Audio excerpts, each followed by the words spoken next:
प्रकरण हिंदी शिक्षण के उद्देश्य लेकर प्रस्तुत हुई हूँ। छात्रों, आज हम हिंदी शिक्षण के प्रमुख सामान्य उद्देश्यों के बारे में चर्चा करेंगे।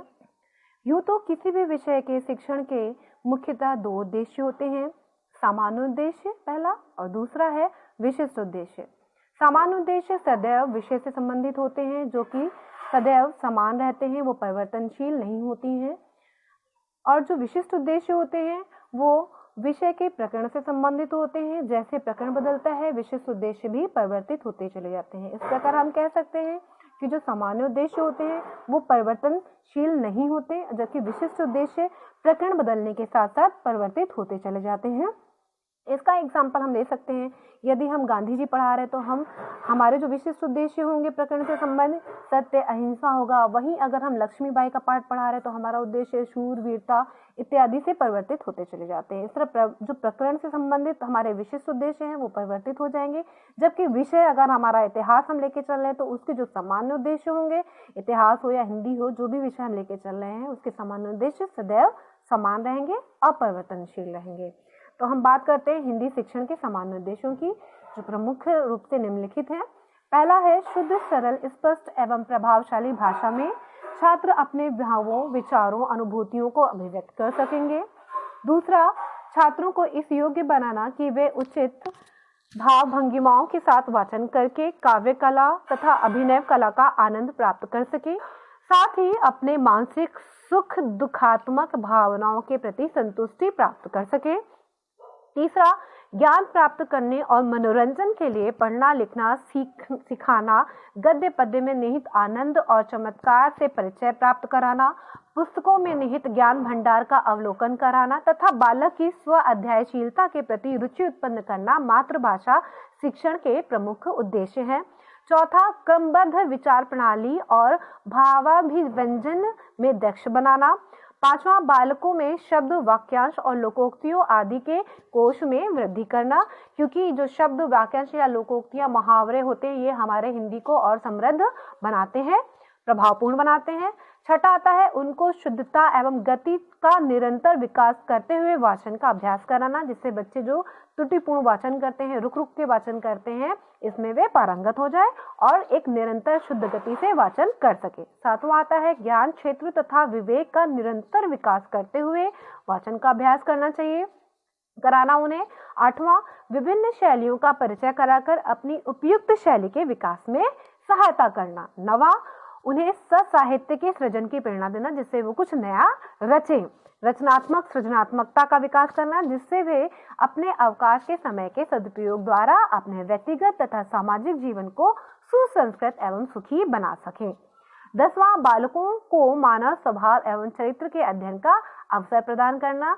और 11वां है उन्हें भावानुकूल भाषा प्रयोग, स्व निर्माण, अंग संचालन की कला का अभ्यास भी कराना। आपने देखा होगा किसी भी विषय का जो शिक्षण हम कर रहे होंगे वो निरुद्देश या नीरस लगेगा यदि उसमें भाव नहीं होंगे, शुद्ध भाषा नहीं होगी, अच्छे स्वरों का उतार चढ़ाव नहीं होगा, अंगों का संचालन नहीं होगा। इसलिए हिंदी शिक्षण का जो सामान्य उद्देश्य है, छात्रों के अंदर इन विभिन्न सामान्य उद्देश्यों का विकास करना। अब हम इन सामान्य उद्देश्यों का जब अध्ययन कर लेते हैं तो हम देखते हैं कि उन उद्देश्यों को निम्नलिखित 5 भागों में हम विभाजित कर सकते हैं, जो इन्हीं के अंदर समाहित हैं। पहला आता है ज्ञानात्मक, दूसरा आता है कौशलात्मक और तीसरा रसात्मक, चौथा सृजनात्मक, पांचवा अभिवृत्त्यात्मक उद्देश्य। अब हम इनको क्लासिफाइड कर रहे हैं, इन्हीं 11 को जो पहले पढ़ चुके हैं इनको हम क्लासिफाइड कर रहे हैं। जो मुख्य उद्देश्य आते हैं ज्ञानात्मक, कौशलात्मक, रसात्मक, सृजनात्मक और अभिवृत्त्यात्मक उद्देश्य। अब हम जानेंगे ज्ञानात्मक उद्देश्य क्या होता है। तो ज्ञानात्मक उद्देश्य सदैव मस्तिष्क से संबंधित होता है, क्योंकि ज्ञान सबसे पहले हमारे मस्तिष्क में आता है। तो हिंदी का जो मुख्य उद्देश्य है मस्तिष्क में जाकर उसके मस्तिष्क का विचार करना, क्योंकि ज्ञान आएगा तो ज्ञान सबसे पहले किस रूप में आ रहा होगा, हिंदी का हम वर्णों के रूप में उसको सुन रहे होंगे, वर्णों के बाद में हम उसको अक्षर के रूप में, अक्षर, वर्ण, शब्द, वाक्य, कहानी, अन्य विधाओं के रूप में उसको विकसित करते हैं। तो पहला आता है ध्वनि, शब्द, वाक्य रचना का ज्ञान देना, सांस्कृतिक, पौराणिक, व्यवहारिक तथा जीवनगत अनुभूतियों, गाथाओं, तथ्यों, घटनाओं आदि का ज्ञान देना तथा लेखक की जीवनगत, रचनागत विशेषताओं तथा समीक्षा सिद्धांतों का उच्च माध्यमिक स्तर पर ज्ञान देना। और उसके बाद में रचना कार्य के मौखिक और लिखित रूपों का ज्ञान देना, जिससे वार्तालाप, स्वस्वर वाचन, अंताक्षरी, भाषण, वाद विवाद, संवाद, साक्षात्कार, निबंध, सारांशीकरण, कहानी, आत्मकथा, पत्र लेखनकार आदि का उनके अंदर विकास हो सके।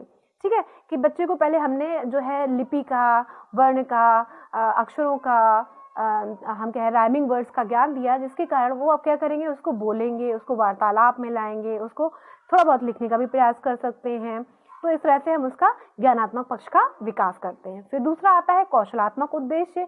कौशलात्मक उद्देश्य जब हम ज्ञान प्राप्त कर लेते हैं तो फिल्टर होकर के हमारे हाथों में आता है। हाथों में यानी कि हम उनको, अब जो हमने ज्ञान प्राप्त किया है उसको हम हाथों के रूप में लिख करके या फिर मुंह से बोल करके उसको प्रकट कर रहे होंगे। तो इसके अंतर्गत पढ़ना, लिखना, सुनना, बोलना, अर्थ ग्रहण करना इत्यादि आते हैं।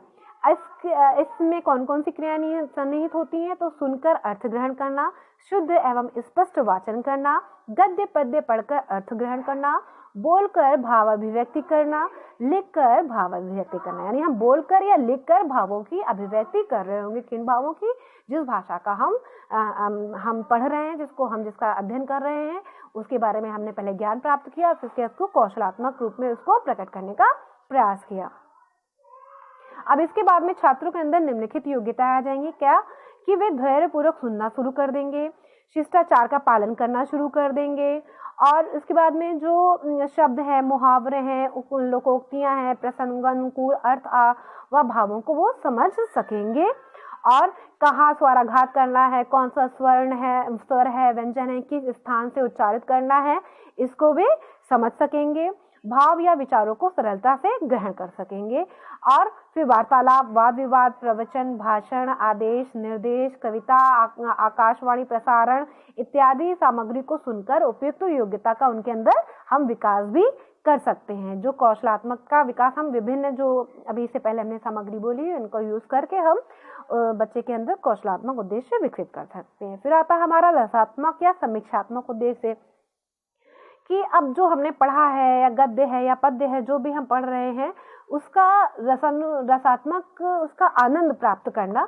तो इसके अंतर्गत आता है साहित्य का रसास्वादन, और दूसरा आता है साहित्य का सामान्य समालोचना करना, कि अच्छा है, बुरा है, कैसा है, उसकी आलोचना करना, समालोचना करना।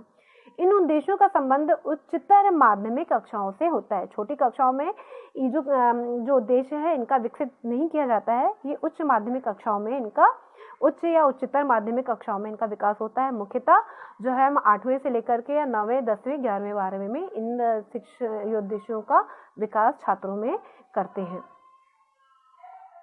फिर आता है सृजनात्मक उद्देश्य। जो सृजनात्मक उद्देश्य होते हैं वो हमारे विचारों में होते हैं, क्योंकि विचार ही होते हैं जो हमें नए नए चीज़ों को गढ़ने, रचने का प्रेरित करते हैं। जब नए विचार आएंगे तभी हम कुछ नया रच रहे होंगे। तो सृजनात्मक उद्देश्य का तात्पर्य है छात्रों को साहित्य सृजन की प्रेरणा देना, उन्हें रचना में मौलिकता लाने की योग्यता का विकास करने के लिए प्रेरित करना। इस कार्य के लिए हम निबंध, कहानी, संवाद, पत्र, उपन्यास एवं कविता को प्रयोग कर सकते हैं। इसके माध्यम से हम छात्रों में सृजनात्मकता का विकास कर सकते हैं। इससे छात्रों में जो योग्यताएं विकसित होंगी वो होंगी कि वे भावों, विचारों के लिए उपयुक्त साहित्य की विधा का चयन कर सकेंगे, वह स्वानुभूत भावों तथा विचारों को अभिव्यक्त कर सकेंगे, वह स्वानुभूत भावों तथा विचारों को प्रभावपूर्ण ढंग से अभिव्यक्त कर सकेंगे, और ग्रहित एवं स्वानुभूत विचारों को कल्पना की सहायता से नया रूप दे सकेंगे। वह विषय एवं प्रसंग के अनुकूल भाषा एवं शैली का उपयोग कर सकेंगे। इसके बाद हम बात करते हैं अभिवृत्त्यात्मक उद्देश्य का। अभिवृत्त्यात्मक जो उद्देश्य होता है वो हमारा रुचि व हमारी आदत होता है, जिस हमारी रुचि को इसमें विकसित किया जाता है। इस उद्देश्य का तात्पर्य छात्रों में उपयुक्त दृष्टिकोण एवं अभिवृत्तियों का विकास किया जाता है। हिंदी शिक्षण के माध्यम से इस संबंध में 2 उद्देश्यों की प्राप्ति होती है। पहला, भाषा और साहित्य में रुचि होती है, दूसरा सद्वृत्तियों का विकास होता है। भाषा और साहित्य में रुचि लाने के उद्देश्य के लिए छात्रों में निम्नलिखित योग्यता का विकास करना पड़ता है। पाठ्यक्रम के अतिरिक्त अन्य पुस्तकें उन्हें पढ़ाने के लिए प्रेरित की जाती हैं, अच्छी अच्छी कविताएं कंठस्थ कराई जाती हैं, और कक्षा और विद्यालय की पत्रिकाओं का भी इसमें योगदान होता है। विद्यालय से बाहर होने वाले साहित्यिक कार्यक्रमों में बच्चों को भाग लेने के लिए प्रेरित किया जाता है। साहित्यकारों के चित्र एकत्रित करने के लिए, उनसे संबंधित महत्वपूर्ण रचनाएं हैं उन्हें एकत्रित करने के लिए छात्रों को प्रेरित किया जाता है। साहित्यिक महत्व के लिए अनेक चित्र भी कहे जाते हैं कि विभिन्न विभिन्न जैसे विधाओं के कहानी है, नाटक है, एकांकी है, आत्मकथा है, संस्मरण है, इनसे संबंधित लेखकों के जीवन व उनसे संबंधित एक एक रचना के संकलन के लिए छात्रों को प्रेरित किया जाता है। इस प्रकार हम छात्रों में जो है सदवृत्ति का विकास करते हैं और छात्रों को जो भाषा नहीं आ रही होती है उनका विभिन्न कौशलों के माध्यम से, उद्देश्यों के माध्यम से विकास करने का प्रयास किया जाता है और वे बड़ी सरलता से नई भाषा को सीखते हैं।